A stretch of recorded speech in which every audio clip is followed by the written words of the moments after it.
rejection po. So, that means ano na po, talagang, nandiyan na po yung rejection po. Normal na po yan sa amin. Yung rejection sa paligid natin.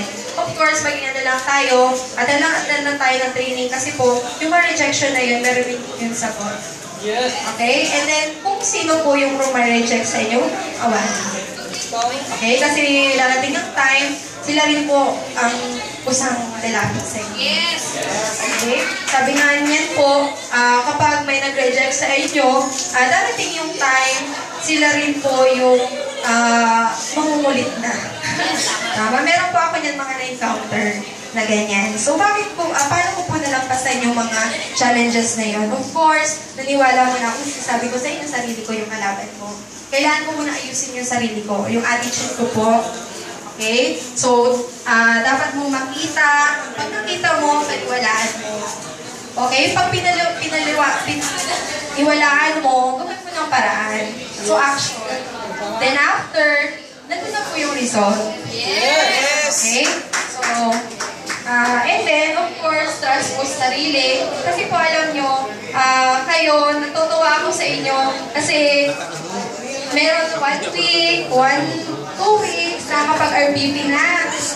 Alam nyo ako, umabot ako ng 1 year, hindi ako nag-RBP. Okay? So, pero alam nyo, nasa isip ko na rin po yun, yung presentation natin, hindi ko lang siya kayang ibagsak. Oo. Pero, nakakatuwa kasi kapag hindi wala yung mga business partner natin, nagagawa ko naman siya, patago. Okay? May nagpapayin naman. Okay, sa products. And then, of course, trust natin sa company. Okay? Kasi, hindi natin magbago yung mindset natin na maging nakikita dito kung wala tayong trust sa company natin. So, ang system natin napakaganda. Okay, gagawin na lang natin yan. And then, kapag ginawa natin ang tama, yung result mo nandiyan na. Yes. Okay? Of course, trust rin po sa ating mga business partners, upline natin, sa crossline natin, sa mga downlines natin, of course. Kasi sila po yung tutulong sa atin para po ma-achieve natin bawat goals po natin. Okay? And then of course, yung pagtulong rin po sa mga business partner natin. Okay? And then of course, yung positive mindset. Sabi nga niyan, kung negative yung iniisip mo, yung negative rin po yung energy. Tama? Naranasan nyo na po bang gumising ng bad trip?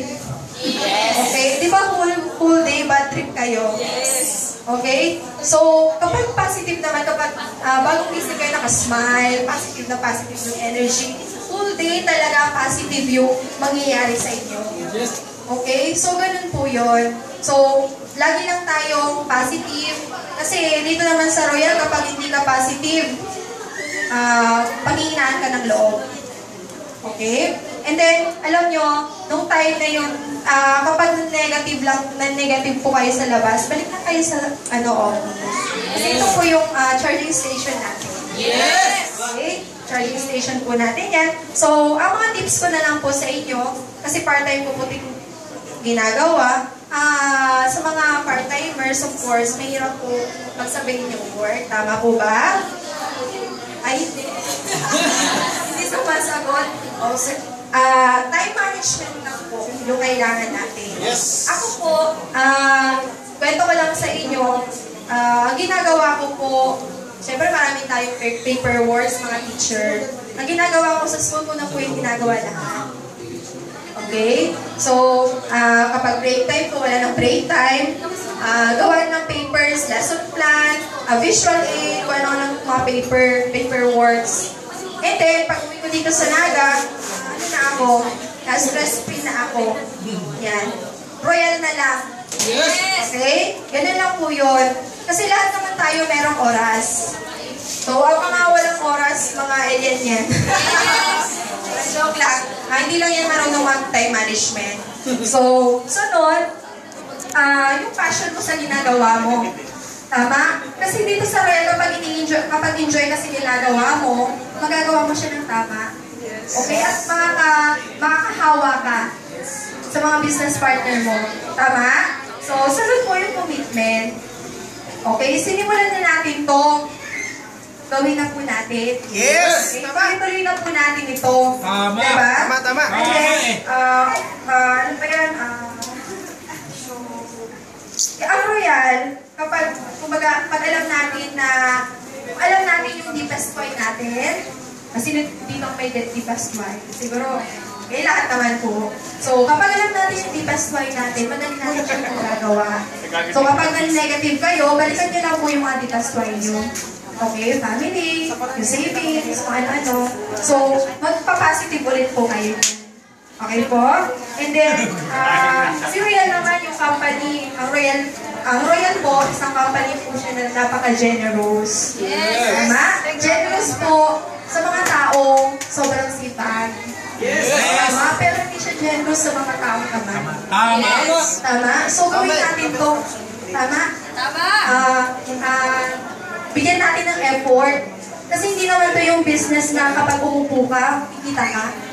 Tama? Kailangan natin gawin. Okay? And then, attend lang po tayo ng training always.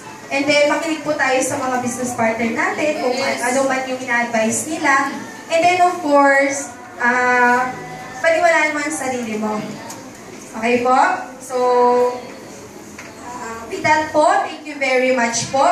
Yung makikinig, parang antok na ang iba. So, I'm Joyce Cynthia po and I'm proud to be Royal. Yes!